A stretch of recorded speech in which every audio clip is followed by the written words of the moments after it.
বিকালের নাস্তায় আটা আর আলু দিয়ে অসাধারণ মজার একটু রেসিপি তৈরি করব। প্রথমে আটার ডো মেখে নেব। 1 কাপ আটা নিয়েছি, হাফ টেবিল চামচ পরিমাণ কালো জিরা, সয়াবিন তেল আর স্বাদ মতো লবণ দিয়ে খুব ভালো মতো করে মেখে নিচ্ছি।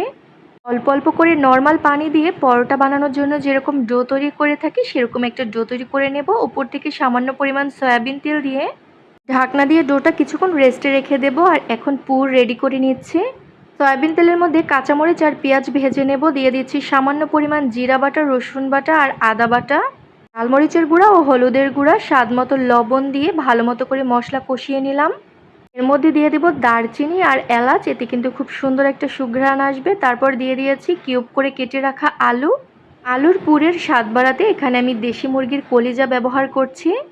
আপনারা চাইলে কিন্তু এখানে শুধু আলু দিয়েও এই পুর বানিয়ে নিতে পারেন, অথবা গরুর কলিজাও কিন্তু এখানে ব্যবহার করতে পারবেন। কিছুক্ষণ কষিয়ে নেওয়ার পরে ঢাকনা দিয়ে 5-7 মিনিটের মতো একটু রান্না করে নেব।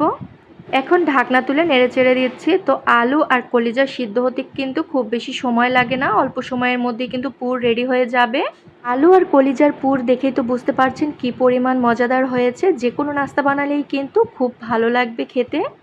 এখন আটার ডোটা আমি কিছুক্ষণ মেখে নিয়েছি। তারপর ছোট ছোট রুটি বানিয়ে নেব। আর রুটি বানিয়ে দুই পাশ থেকে আমি একটা ছুরির সাহায্যে কেটে নিচ্ছি। কেটে নেওয়া রুটিটার থেকে আমি আবারও 2 ভাগ করে দিলাম। আর এখানে আমি 2 চামচ পরিমাণ আলু আর কলিজার পুর দিয়ে দিলাম। এখন আপনারা হাতের দিকে লক্ষ্য করলেই বুঝতে পারবেন আমি নাস্তাটার শেপ কিভাবে দিয়ে দিচ্ছি। রুটির উপরে কিন্তু এরকম সাদা পানি লাগিয়ে নিতে হবে, তাহলে কিন্তু নাস্তাগুলো খুব ভালোভাবে সিল হয়ে যাবে, ভেজে নেওয়ার সময় খুলে যাবে না। আর এখন দুই পাশ থেকে আমি কাঁটা চামচ দিয়ে ডিজাইন করে দিচ্ছি। দেখুন খুব সুন্দর হয়ে গেছে কিন্তু নাস্তাটার ডিজাইন। সেম প্রসেসে আরও একটি নাস্তার ডিজাইন বানিয়ে দেখিয়ে দিচ্ছি। তবে আপনারা চাইলে কিন্তু এই পুর দিয়ে যে কোনো ধরনের নাস্তাই বানিয়ে নিতে পারবেন আপনাদের পছন্দ মতো ডিজাইন করে। নাস্তাটা রোলের মতো করে মুড়িয়ে নিয়েছি পানি দিয়ে। আর এখন আবারও কাঁটা চামচ দিয়ে ডিজাইন করে দিচ্ছি। আর সবগুলো নাস্তার ডিজাইন আমি সেমভাবে বানিয়ে নিচ্ছি। এই পর্যায়ে কিন্তু অনেকগুলো করে এই নাস্তাগুলো বানিয়ে আপনারা চাইলে ডিপ ফ্রিজেও ফ্রোজেন করে রাখতে পারেন। তারপর বিকালে নাস্তার জন্য যখন তখন ভেজে খেতে পারবেন। এখন কড়াইতে পর্যাপ্ত সয়াবিন তেল দিয়ে নাস্তাগুলো ভেজে নেব। আর এই নাস্তাগুলো ভাজার জন্য কিন্তু পরিমাণে তেল একটু বেশিই দিতে হবে। অল্প তেলে এই নাস্তাগুলো ভাজলে কিন্তু নাস্তাগুলো মুচমুচে হবে না আর খেতে ভালো লাগবে না।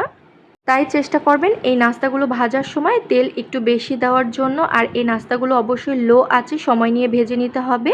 10 মিনিটের মতো উল্টে পাল্টে ভেজে নিলেই কিন্তু খুব সুন্দর কালার চলে আসবে। নাস্তাগুলো যখন এরকম গোল্ডেন কালার হয়ে যাবে তখন নাস্তাগুলো তুলে নিতে হবে। আলু কলিজার এই নাস্তাগুলো দেখতে যেমন সুন্দর হয়েছে, খেতেও হয়েছিল অসম্ভব মজার। পরিবারের ছোট থেকে বড় সবাই খেতে অনেক পছন্দ করবে। আশা করছি ভিডিওটি আপনাদের কাছে ভালো লেগেছে আর সহজও লেগেছে। আল্লাহ হাফেজ।